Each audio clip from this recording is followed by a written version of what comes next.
When you can't change it, accept it. Hello, and welcome to another episode of Hey Cousins, hosted by Peaches from Peace, Love, and Light. Believe in yourself and all that you are. Know that there is something inside you that is greater than any obstacle. If you or someone you know has talked about or contemplated suicide, please call 988 and get help today. If you had a choice to change your eye color, remove a birthmark, or make other enhancements, would you? Nowadays, there is no limit to the lengths people go to change their physical appearance in an attempt to feel more complete inside. According to Dr. Andrew Tussler, MD, a plastic surgeon in Austin, Texas, the top reason why people get plastic surgery is to feel better about themselves. But what happens when you become fixated on your physical appearance? There are many different reasons to consider cosmetic surgery, like deformities, accidents, and a boost of confidence. While these are all valid reasons, they are all also superficial. Our outward appearance is merely a reflection of who we are deep inside.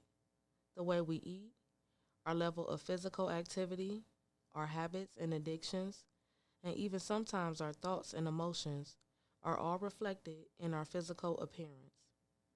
So it is rightfully so that you wish to change the image being reflected, that you should begin by transforming what's within.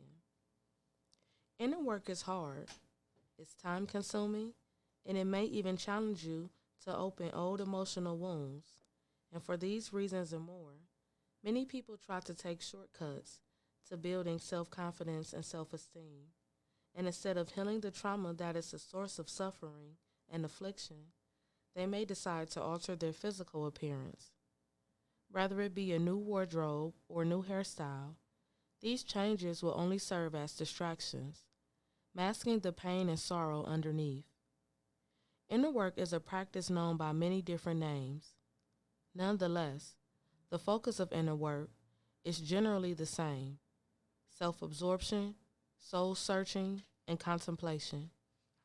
By gaining a deeper understanding of the source of your negative emotions, you can develop a stronger sense of self-compassion and improve your overall well-being. So how do you get started? The eight-limb path of yoga offers many disciplines and practices that can benefit anyone that has become consumed with the external world. Our egos have very strong ties with the external world, and our connection to the external world can become distorted when we live a life that is ego-driven. My own inner work began with dream work. During that time, my dreams were a nightmarish mix of past events, current events, and my hopes and desires. It was as if the only way I could live life to the fullest was in my sleep, and I had begun to become impatient when I would awake to a reality that I couldn't dream away. Meditation helped me to develop my self-awareness, transforming the way I connect with my ego, the external world, and my physical appearance. For so long, I was consumed with reaching the perfect weight, and in that pursuit, I neglected my emotional, mental, and spiritual health. Healthy, happy, joy, beautiful, attractive, these are all emotions.